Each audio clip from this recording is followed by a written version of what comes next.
Joining me now is Democratic Senator Tammy Duckworth, an Iraq War veteran and a member of the Armed Services Committee. Senator, it's always great to have you here. The House plans to move forward with a resolution opposing this national emergency.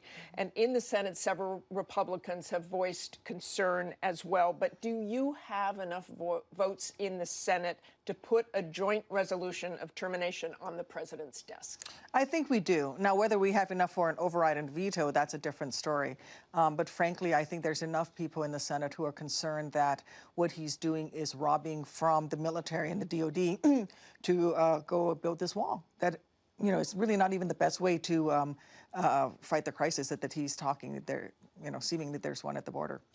Democratic leaders Nancy Pelosi and Chuck Schumer said in their statement on Friday, the Congress will defend our constitutional authorities in the Congress, in the courts, and in the public using every remedy available if Congress is unable to override a veto, which you think is doubtful, it seems. Should the House move forward with a lawsuit against the president based on constitutional arguments that only Congress can appropriate funds? I agree with that. I think they should. Frankly, the president is trying to take the power of the purse away from the legislative branch.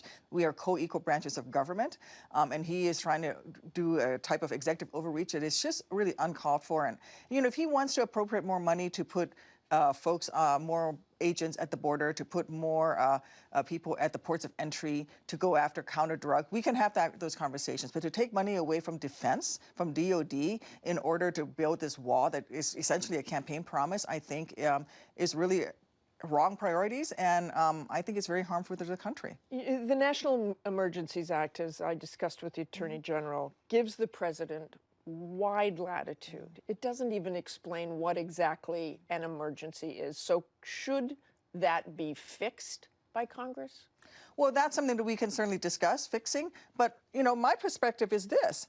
Even if there were a national emergency on the border, let's say that we accept his premise, the best way to deal with it is not this wall. The best way to deal with this is to put more people at the ports of entry where we know that's where the drugs are coming into the country. Let's talk about the family separations, the children who've been ripped away from their families at the border. Let's deal with that. It's not about building this wall. Do you believe the wall has been effective anywhere? There's certainly barriers along the border. I traveled recently with the head of the CBP in San Diego. And he said, we really need one so they can do exactly what you're saying, so they can go to the ports of entry. So well, back to the original question, is the wall good in certain places? Well, I think it's appropriate in certain places, but the wall that the president wants to build is not appropriate. And in fact, it's just a fulfillment of a campaign promise that he hasn't been able to keep. If you talk to the experts down there, what they tell you, it's a combination. It's smart barriers. It is more Border Patrol agents. It is more drones. It is all of that stuff, not just this wall that he wants to build. Again, this goes back to the president abusing his power, declaring a national emergency to fulfill a campaign promise, and really not addressing the issues that we are facing. And can I go back to, do you think the national emergencies law should be fixed? Well, I think... Or does that limit future presidents?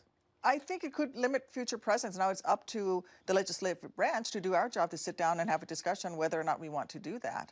But perhaps there is more need for clarity so that this type of abuse does not happen in the future. And we still don't know which specific military construction projects the funding will be taken from under this order, but senior administration officials have described it this way. It will be lower priority projects that can be delayed for a few months or into next year, and they do not impact the lethality and readiness of the military.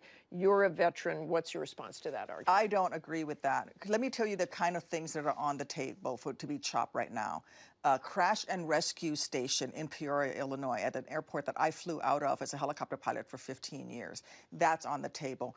Training construction of training rifle ranges where we send our troops to become marksmen so that they can be more lethal on the battlefield. Recovery efforts in places like Tyndall Air Force Base, places where we're recovering from hurricanes, pads and hangars for the new F-35 fighter jets. A lot of those things on the table. I just want to end this.